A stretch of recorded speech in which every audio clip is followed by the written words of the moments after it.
Best YouTube ಚಾನಲಿನ ಮತ್ತೊಂದು ವಿಡಿಯೋಗೆ ಸ್ವಾಗತ. ನಮ್ಮ ಭಾರತದಲ್ಲಿ ವಿಸ್ಮಯಗಳನ್ನು ಹುಡುಕುತ್ತಾ ಹೋದರೆ ಬಗೆದಷ್ಟು ಸಿಗುತ್ತೆ. ಕೆಲವೊಂದು ನಂಬಲು ಅಸಾಧ್ಯ ಎನಿಸಿದರೂ ಅದನ್ನು ನೋಡಿದವರು ನಮ್ಮ ನಡುವೆ ಇದ್ದಾರೆ. ಅಂತಹದೇ ಒಂದು ವಿಸ್ಮಯದ ಬಗ್ಗೆ ಇವತ್ತು ತಿಳಿಯೋಣ. ಈ ದೇವಸ್ಥಾನದಲ್ಲಿ ಪೂಜೆ ಮಾಡುವುದು ಕಲ್ಲಿನಿಂದ ಕೆತ್ತಿದ ವಿಗ್ರಹಕ್ಕಲ್ಲ, ಬದಲಿಗೆ ಮರದಿಂದ ಮಾಡಿದ ಮೂರ್ತಿಗೆ. ದೇವರ ಹೃದಯಕ್ಕೆ ಪೂಜೆ ಮಾಡುವ ಏಕೈಕ ದೇವಸ್ಥಾನ ಕೂಡ ಹೌದು. ಹಾಗೆ ಇಲ್ಲಿ ಭಕ್ತರಿಗಾಗಿ ಮಾಡಿದ ಅಡುಗೆ ಎಂದಿಗೂ ಮಿಕ್ಕಿಲ್ಲ, ಹಾಗಂತ ಅಭಾವ ಕೂಡ ಆಗಿಲ್ಲ. ಹೀಗೆ ಅನೇಕ ವಿಸ್ಮಯಗಳನ್ನು ತನ್ನ ಮಡಿಲಿನಲ್ಲಿ ಬಚ್ಚಿಟ್ಟುಕೊಂಡಿರುವ ದೇವಾಲಯದ ಬಗ್ಗೆ ಇವತ್ತು ತಿಳಿಯೋಣ.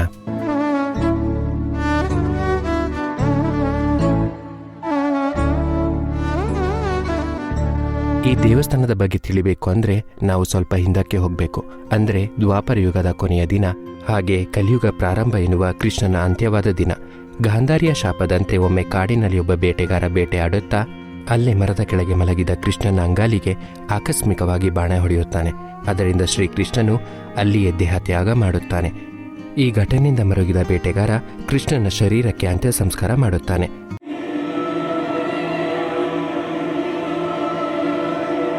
ಚಿತೆಯಲ್ಲಿ ಶ್ರೀಕೃಷ್ಣನ ದೇಹ ಉರಿದು ಬೂದಿಯಾಗುತ್ತಿದ್ದಂತೆ ಎದೆ ಭಾಗದಲ್ಲಿದ್ದ ಒಂದು ವಸ್ತು ಹೊಳೆಯುತ್ತಿರುತ್ತದೆ. ಅದು ಸುಡದೇ ಇರುವುದನ್ನು ಕಂಡ ಬೇಟೆಗಾರ ಅದನ್ನು ತೆಗೆದು ಮರದ ಕಟ್ಟಿಗೆ ಮೇಲೆ ಇಟ್ಟು ನದಿಯಲ್ಲಿ ತೇಲಿಬಿಡುತ್ತಾನೆ. ಆವಂತಿಕ ರಾಜ್ಯವನ್ನು ಇಂದ್ರದುಮ್ಯ ಎಂಬ ರಾಜ ಆಳ್ವಿಕೆ ಮಾಡುತ್ತಿದ್ದ. ಮಹಾನ್ ವಿಷ್ಣು ಭಕ್ತನಾದ ರಾಜನ ಕನಸಿನಲ್ಲಿ ಒಮ್ಮೆ ವಿಷ್ಣು ಬಂದು ನದಿಯಲ್ಲಿ ನಾನು ಕಟ್ಟಿಗೆ ಅಂತ ವಸ್ತುವಿನಲ್ಲಿ ಬರುತ್ತಿರುವೆ ಎಂದು ತಿಳಿಸುತ್ತಾನೆ. ಅದರಂತೆ ರಾಜ ಮರುದಿನ ನದಿಯ ಬಳಿ ಹೋಗಿ ನೋಡಿದರೆ ಅಲ್ಲೇ ದೂರದಲ್ಲಿ ಮರದ ದಿಮ್ಮೆ ಒಂದು ತೇಲಿ ಬರುತ್ತಿರುತ್ತದೆ. ಅದನ್ನು ಕಂಡು ರಾಜ ಬೆರಗಾಗುತ್ತಾನೆ. ಆ ಮರದ ದಿಂಬೆಯಿಂದ ಮೂರ್ತಿ ಮಾಡಿಸಲು ಕುಶಲಕರ್ಮಿಗಳನ್ನು ಕರೆಸುತ್ತಾನೆ. ಅಲ್ಲಿಗೆ ಬಂದ ಕುಶಲಕರ್ಮಿಗಳು ಯಾರು ಆ ಮರದಿಂದ ಮೂರ್ತಿ ಮಾಡಲು ಒಪ್ಪುವುದಿಲ್ಲ. ಕೊನೆಯದಾಗಿ ಒಬ್ಬ ಕುಶಲಕರ್ಮಿ, ಈ ಮರದಿಂದ ಮೂರ್ತಿ ಮಾಡಲು 21 ದಿನ ಆಗುತ್ತದೆ. ಅಲ್ಲಿವರೆಗೂ ನಾನು ಕೆಲಸ ಮಾಡುವ ಕೋಣೆಗೆ ಯಾರು ಬಂದು ಅಡ್ಡಿ ಮಾಡಬಾರದು ಎನ್ನುವ ಒಂದಷ್ಟು ಷರತ್ತುಗಳೊಂದಿಗೆ ಕೆಲಸ ಶುರು ಮಾಡುತ್ತಾನೆ. ಕುಶಲಕರ್ಮಿಯ ಕೆಲಸದ ಶಬ್ದ ಮೊದಲು ಹೊರಗೆ ಕೇಳಿಸುತ್ತಿರುತ್ತದೆ. ಆದರೆ ದಿನ ಕಳೆದಂತೆ ಕೋಣೆಯಿಂದ ಶಬ್ದ ಬರುವುದು ನಿಲ್ಲುತ್ತದೆ. ಅದನ್ನು ಕಂಡ ರಾಜ ಬಾಗಿಲನ್ನು ತೆರೆದು ನೋಡಿದರೆ ಅಲ್ಲಿ ಯಾವ ಕುಶಲಕರ್ಮಿಯೂ ಇರುವುದಿಲ್ಲ. ಬದಲಿಗೆ ಅಲ್ಲಿ 3 ವಿಗ್ರಹಗಳು ಮಾತ್ರ ಕಾಣಿಸುತ್ತದೆ. ಅದೇ ಮಹಾಪ್ರಭು ಜಗನ್ನಾಥ, ಬಲಭದ್ರ ಮತ್ತು ಸುಭದ್ರ ಮೂರ್ತಿಗಳು. ಜಗನ್ನಾಥನ ಮೂರ್ತಿಯ ಎದೆ ಭಾಗದಲ್ಲಿ ಒಂದು ವಸ್ತು ಹೊಳೆಯುತ್ತಿರುತ್ತದೆ. ಅದು ಬೇರೆ ಏನೂ ಅಲ್ಲ, ಶ್ರೀಕೃಷ್ಣನ ಹೃದಯ ಎಂದು ಈಗಲೂ ಜನ ನಂಬುತ್ತಾರೆ. ಈ 3 ಮೂರ್ತಿಯನ್ನು ದೇವಸ್ಥಾನದಲ್ಲಿ ಪ್ರತಿಷ್ಠಾಪನೆ ಮಾಡಿಸಲಾಗುತ್ತದೆ. ಆ ದೇವಸ್ಥಾನ ಬೇರೆ ಯಾವುದೂ ಅಲ್ಲ, ಅದುವೇ ನಮ್ಮ ಒಡಿಶಾ ರಾಜ್ಯದಲ್ಲಿರುವ ಪೂರಿ ಜಗನ್ನಾಥ ದೇವಸ್ಥಾನ. ಪೂರಿ ಜಗನ್ನಾಥ ದೇವಸ್ಥಾನದಲ್ಲಿ ಇಂದಿಗೂ ಜನರು ಬಹಳಷ್ಟು ವಿಸ್ಮಯ ಸಂಗತಿಗಳನ್ನು ನೋಡುತ್ತಾ ಬಂದಿದ್ದಾರೆ. ಸಾಮಾನ್ಯವಾಗಿ ಗಾಳಿ ಬೀಸುವ ಕಡೆ ಬಟ್ಟೆ ಹಾರುತ್ತದೆ. ಆದರೆ ಈ ದೇವಸ್ಥಾನದ 214 ಅಡಿ ಎತ್ತರದಲ್ಲಿರುವ ಗೋಪುರದ ಮೇಲೆ ಸ್ವಾಮಿಯ ಮಹಾಧ್ವಜ ಗಾಳಿಯ ವಿರುದ್ಧ ದಿಕ್ಕಿಗೆ ಹಾರುತ್ತದೆ. ಅಷ್ಟು ಎತ್ತರಕ್ಕೆ ಹತ್ತಿ ದೇವಸ್ಥಾನದ ಮಂಡಳಿಯವರು ಈ ಧ್ವಜವನ್ನು ಪ್ರತಿದಿನ ಬದಲಾಯಿಸುತ್ತಾರೆ. ಮತ್ತೊಂದು ಕಟ್ಟುನಿಟ್ಟಿನ ನಿಯಮ ಏನಂದರೆ, ಒಂದು ವೇಳೆ ಅಪ್ಪಿತಪ್ಪಿ ಮೇಲಿರುವ ಧ್ವಜವನ್ನು ಬದಲಾಯಿಸುವುದು ತಪ್ಪಿಸಿದರೆ 18 ವರ್ಷಗಳ ಕಾಲ ದೇವಸ್ಥಾನವನ್ನು ಮುಚ್ಚಬೇಕಾಗುತ್ತದೆ. ಹಾಗೆ ಮತ್ತೊಂದು ಅಚ್ಚರಿ ಏನಂದರೆ, ಜಗನ್ನಾಥ ದೇವಸ್ಥಾನದ ಗೋಪುರದ ನೆರಳು ಭೂಮಿಯನ್ನು ತಾಕುವುದಿಲ್ಲವಂತೆ. ಜೊತೆಗೆ ಈ ದೇವಸ್ಥಾನದ ಮೇಲೆ ವಿಮಾನದ ಹಾರಾಟ ಕೂಡ ನಿಷೇಧ ಹೇರಲಾಗಿದೆ. ಸಾಮಾನ್ಯವಾಗಿ ಪಕ್ಷಿಗಳು ದೇವಸ್ಥಾನದ ಗೋಪುರದ ಬಳಿ ಹಾರುತ್ತವೆ, ಹಾಗೆ ವಾಸಿಸುತ್ತವೆ. ನೀವು ದೇವಸ್ಥಾನದ ಬಳಿ ಪಾರಿವಾಳಗಳು ಮತ್ತು ಇನ್ನಿತರ ಪಕ್ಷಿಗಳನ್ನು ನೋಡಿರಬಹುದು. ಆದರೆ ಪೂರಿ ಜಗನ್ನಾಥ ದೇವಸ್ಥಾನದ ಇನ್ನೊಂದು ಅಚ್ಚರಿ ಅನ್ನೋ ಹಾಗೆ ವಿಮಾನಕ್ಕೆ ನೋ ಫ್ಲೈ ಝೋನ್ ಅಂತ ಹೇಳಿ ಹಾರಾಟವನ್ನು ನಿಲ್ಲಿಸಬಹುದು. ಆದರೆ ಹಕ್ಕಿಗಳನ್ನು ನಾವು ನಿಯಂತ್ರಿಸಲು ಸಾಧ್ಯನಾ? ನಿಮಗೆ ಗೊತ್ತಾ, ಈ ದೇವಸ್ಥಾನದ ಗೋಪುರದ ಮೇಲೆ ಯಾವ ಹಕ್ಕಿಗಳು ಹಾರುವುದಿಲ್ಲ.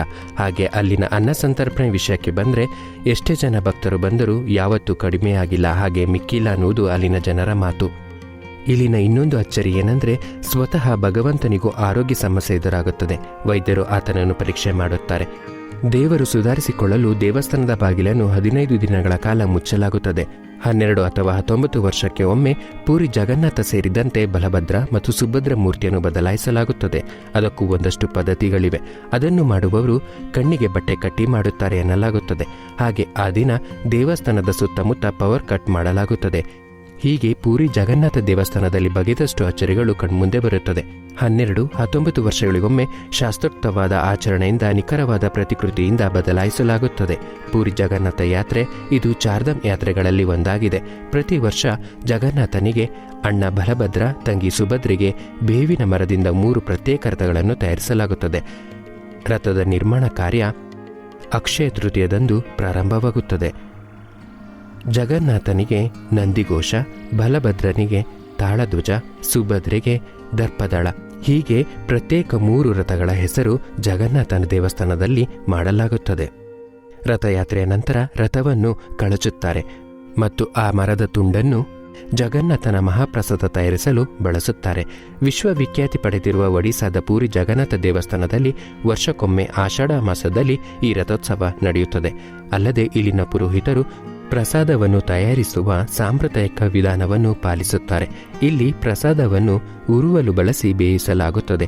ಆಶ್ಚರ್ಯವೆಂದರೆ ಮೇಲಿನ ಮಡಕೆಯ ಪ್ರಸಾದ ಬೆಂದ ನಂತರ ಕೆಳಗಿನ ಮಡಕೆಯ ಪ್ರಸಾದ ಬೇಯುತ್ತದೆ. ಜಗನ್ನಾಥನಿಗೆ ತಯಾರಿಸಿದ ಈ ಪ್ರಸಾದವನ್ನು ಮಹಾಪ್ರಸಾದ ಎಂತಾನೆ ಕರೆಯುತ್ತಾರೆ. ಜಗನ್ನಾಥ ದೇವಸ್ಥಾನದ ಶಿಖರದ ಮೇಲಿರುವ ಚಕ್ರದ ಹೆಸರು ನೀಲಿಚಕ್ರ. ನೀಲಿಚಕ್ರದಲ್ಲಿ ಹಾರಾಡುವ ಧ್ವಜದ ಹೆಸರು ಪತಿತ ಪಾವನ. ಹೀಗೆ ಅನೇಕ ವಿಸ್ಮಯಗಳ ತವರೂರಾಗಿರುವ ಒಡಿಶಾದ ಜಗನ್ನಾಥ ದೇವಸ್ಥಾನದಲ್ಲಿ ಬಗೆದಷ್ಟು ಅಚ್ಚರಿ ಕಾಣುತ್ತದೆ. ಅಲ್ಲಿನ ಪವಾಡ ಹೇಳಲು ದಿನಗಳೇ ಸಾಲದು. ಮತ್ತಷ್ಟು ಅಚ್ಚರಿ ಸಂಗತಿಗಳೊಂದಿಗೆ ಮತ್ತೊಂದು ವಿಡಿಯೋದಲ್ಲಿ ಭೇಟಿಯಾಗೋಣ. ಧನ್ಯವಾದಗಳು.